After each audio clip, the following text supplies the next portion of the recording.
Last weekend was supposed to be one of those rare, magical evenings that I had been looking forward to for weeks.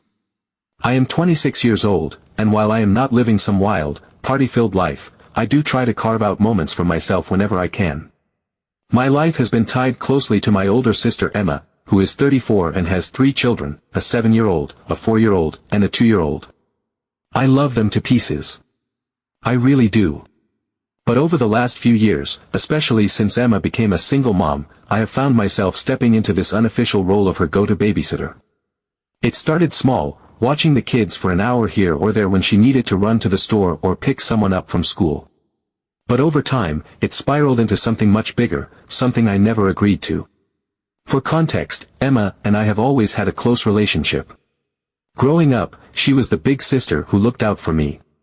When she got married and started having kids, I was thrilled for her. I threw myself into being the fun, hands-on aunt. I would babysit whenever she asked because I wanted to help her out, and I thought that was what family was for. But when her marriage ended, things changed. Emma was suddenly juggling work, childcare, and all the chaos of raising 3 young kids on her own. I know it was overwhelming for her. And without ever really saying it outright, she began to lean on me more and more. At first, I was happy to help. I understood that she needed support, and I wanted to be there for her. But as the months turned into years, I started to feel like I was being pulled deeper into her world without any consideration for my own life. Emma started calling me last minute to watch the kids for hours on end, usually so she could have a break or run errands in peace. Sometimes, it was for legitimate reasons, like a work meeting or a doctor's appointment, but more often than not, it was because she wanted to decompress. And while I understood her need for that, it often came at the cost of my own plans. I cannot even count how many times I have cancelled outings with friends, skipped events, or rearranged my schedule because Emma needed me. I never complained because I thought I was doing the right thing. But last weekend, everything came to a head. One of my closest friends was celebrating her birthday, and we had been planning the night for weeks. It was going to be an amazing girls' night at a fancy restaurant, followed by karaoke, a rare opportunity to unwind and have some fun. I was so excited. For once, I had something just for me, something to look forward to.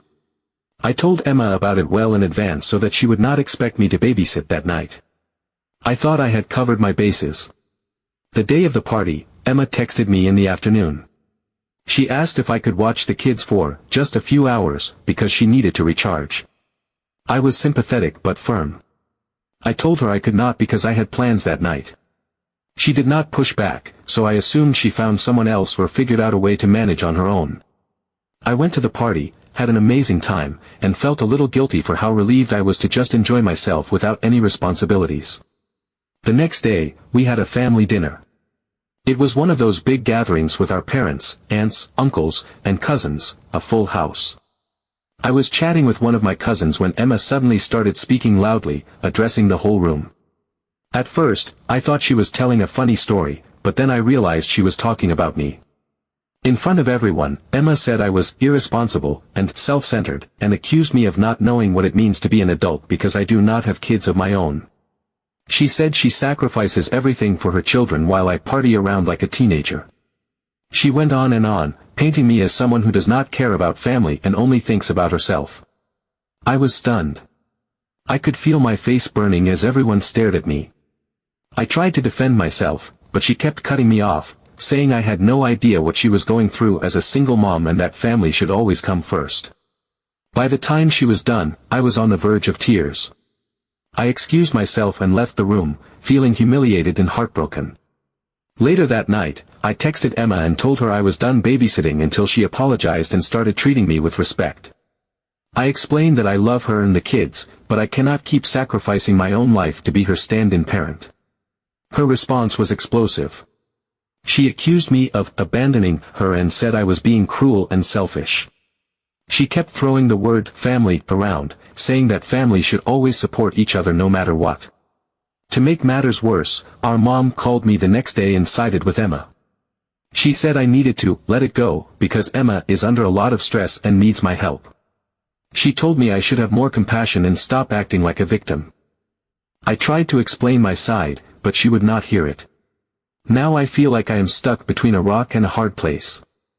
I understand that Emma is going through a lot, but I cannot keep living like this. I have my own life, my own responsibilities, and my own mental health to think about. I feel guilty for setting this boundary because I know how much Emma relies on me, but I also feel like she has been taking advantage of me. I am not her co-parent. I am her sister. I love her kids, but I cannot be the one to pick up the pieces every time she needs a break. I need her to respect my time and my choices, and I need our family to stop making me feel like the bad guy for wanting to have a life of my own.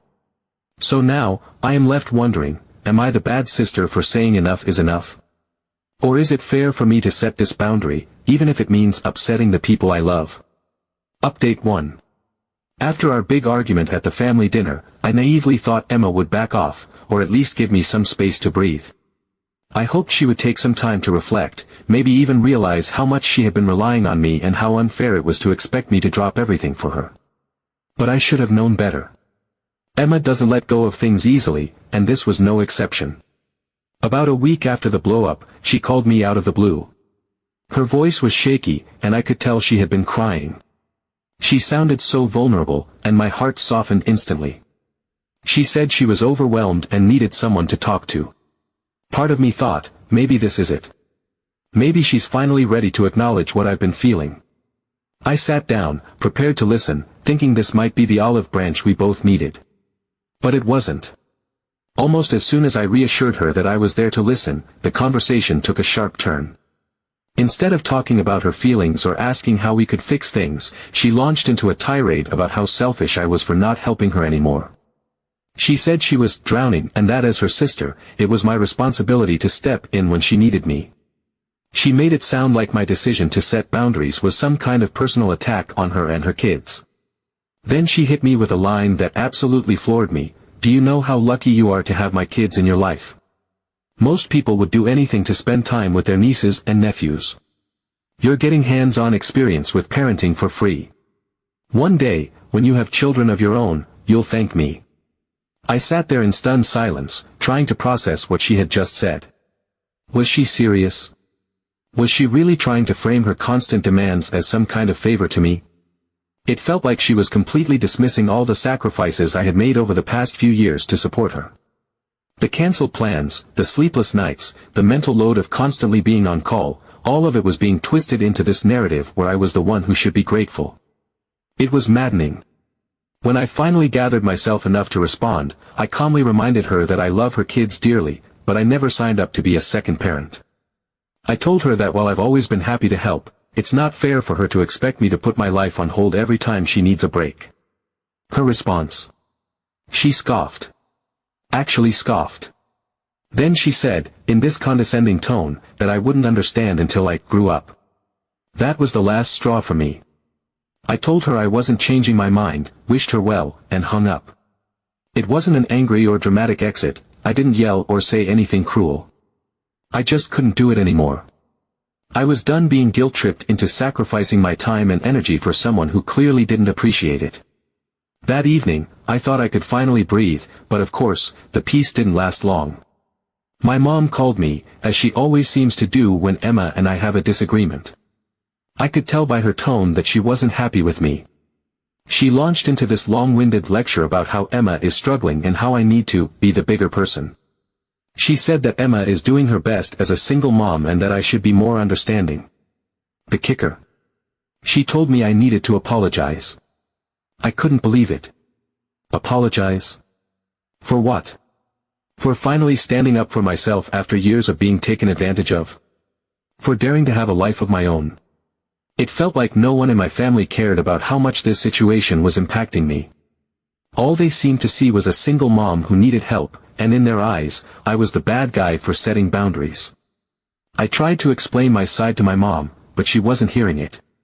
Every time I brought up how much I had already done for Emma, she dismissed it, saying things like, "That's just what family does," or, "It's not a competition." It felt like no matter what I said, I was wrong. Emma's struggles were always front and center, while mine were ignored. I was expected to keep giving and giving, with no consideration for my own well-being. After that call, I felt completely drained. I started replaying everything in my head, questioning whether I was really being selfish. Was I a bad sister for setting boundaries? Was I failing Emma and her kids? The guilt was overwhelming, but so was the frustration. I couldn't shake the feeling that my family was taking me for granted. They didn't see me as a person with my own life and needs, they saw me as a resource, someone who was there to pick up the slack whenever Emma needed help. The worst part was that I started to resent Emma, and I hated that. I didn't want to feel that way about my own sister. I know she's been through a lot, and I know how hard it must be to raise 3 kids on her own. But that doesn't mean she gets to dump all of her responsibilities on me and then act like she's doing me a favor. It doesn't mean she gets to belittle me in front of our family or call me selfish for wanting to live my own life. Since that call, things have been tense. Emma hasn't reached out, and I haven't either. My mom keeps calling, though, trying to mediate and pushing me to fix things. She keeps saying things like, "You'll regret it if you let this come between you and your sister." But I can't help feeling like it's not my job to fix this. I've done everything I can to support Emma, and it's never enough. I can't keep sacrificing my own happiness just to keep the peace. Update 2. The situation with Emma reached an entirely new level of chaos a few weekends later, and to this day, I still cannot believe how it unfolded. I had been trying to reclaim some semblance of normalcy in my life after our argument and the heated phone calls that followed. I was starting to feel like I could breathe again, like I was finally allowed to prioritize myself without constant guilt. That weekend, one of my friends was hosting a cozy game night at her place, just a small gathering of close friends, board games, snacks, and laughter. It was the kind of low-key, joyful evening I hadn't had in far too long, and I was looking forward to it all week. The night started perfectly.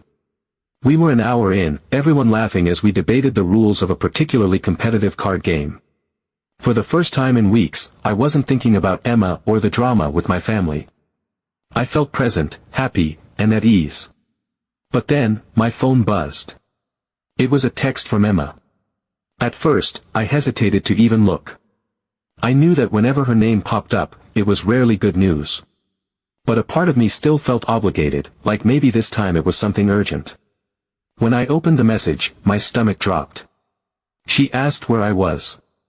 I replied, letting her know I was at a friend's house, thinking maybe she just wanted to talk or had something important to share. But her next message completely blindsided me. She was outside my apartment. She needed me to watch the kids for a few hours. My heart sank. I couldn't believe she would just show up unannounced, especially after everything we'd already been through. I immediately called her, hoping to stop whatever plan she had in mind, but she didn't pick up. Instead, another text came through. She had left the kids with my neighbor. I felt a wave of panic and fury all at once. I didn't even know what to say or think. My sweet elderly neighbor, who barely knows Emma or the kids, had been dragged into this mess because Emma decided to drop her children off without warning. I grabbed my coat and bag, muttered a quick apology to my friends, and rushed out the door. The drive back to my apartment felt like an eternity. My mind raced with a mix of anger and worry. How could she do this? What was she thinking? When I got to my building, I found my neighbor sitting in the hallway with the kids. She looked flustered and overwhelmed, holding the 2-year-old while the other 2 sat quietly, clearly confused and unsure of what was happening. My neighbor explained that Emma had shown up, handed her the kids, and left before she could say anything. I apologized profusely, thanked her for stepping in, and brought the kids inside. The kids were clearly unsettled. They kept asking for their mom, wondering why she wasn't there. I tried my best to stay calm for their sake, but inside, I was furious. This wasn't just irresponsible, it was downright cruel. I texted Emma repeatedly, demanding that she come back immediately, but she didn't respond. Hours passed. I fed the kids, got them ready for bed, and tried to keep them distracted, all while seething with anger. When Emma finally responded, it wasn't an apology or an explanation. She casually mentioned that she was out with friends and needed a break.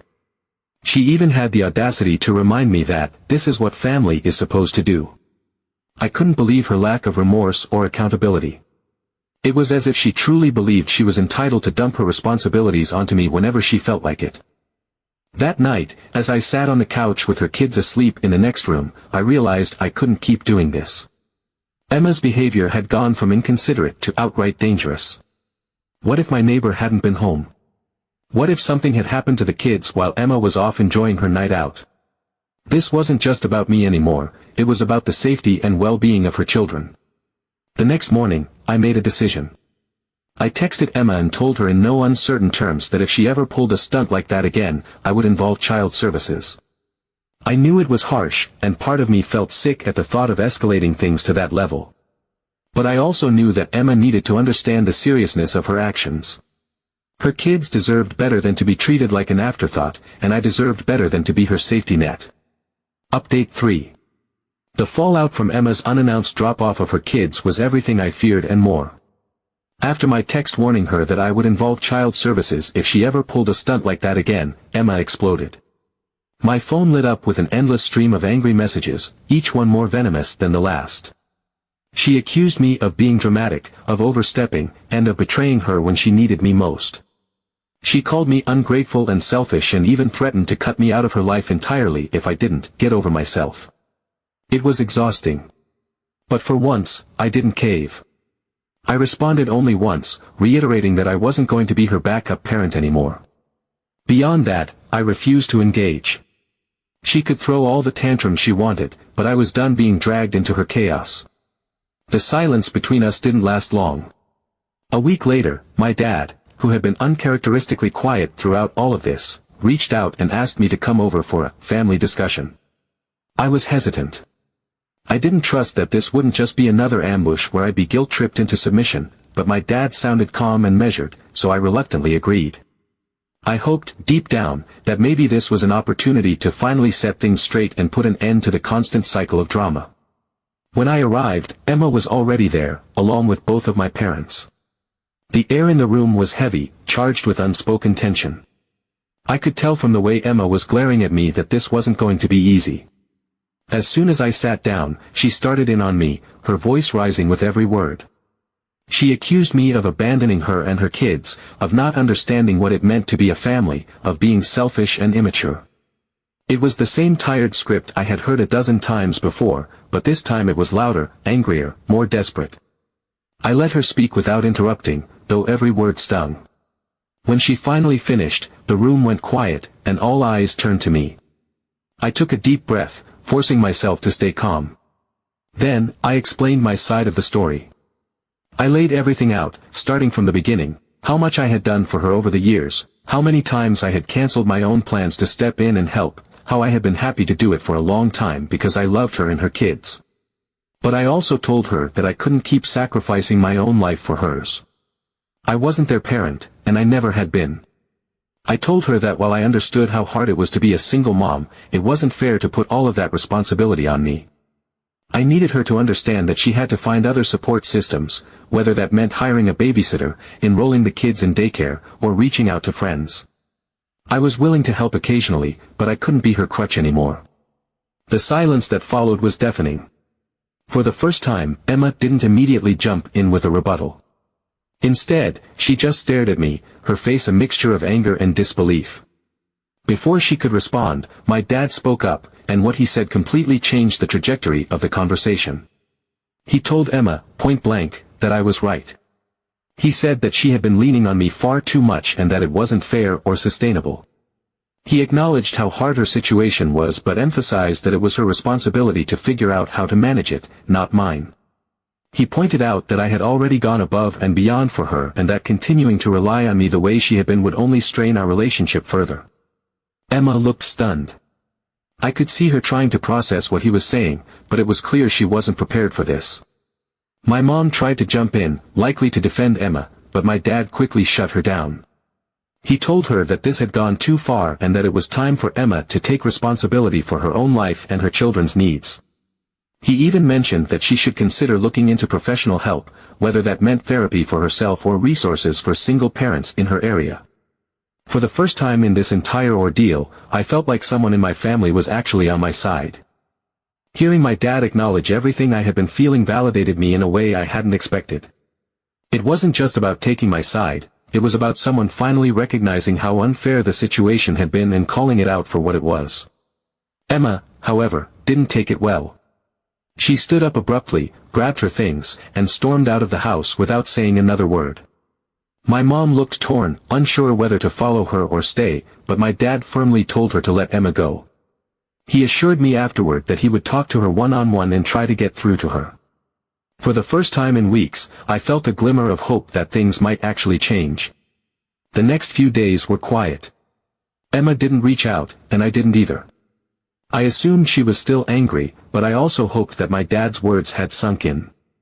Later, he told me that he had a long conversation with her, during which he emphasized the importance of building a more sustainable support system. He encouraged her to reach out to local organizations, look into affordable childcare options, and lean on other friends instead of placing all of the burden on me. He told her that while it was okay to ask for help, she needed to respect my boundaries and stop treating me like her co-parent. It wasn't an easy conversation, he admitted. Emma was defensive at first, insisting that I had overreacted and that she didn't have any other options. But as the conversation went on, she started to soften. My dad said he could see the cracks in her armor, the moments when she realized he was right but didn't want to admit it. By the end, she agreed, reluctantly, to start looking for other solutions. It's been a few weeks now, and while Emma and I aren't as close as we used to be, things are starting to improve. She's hired a part-time babysitter and enrolled the kids in an after-school program, which has taken some of the pressure off.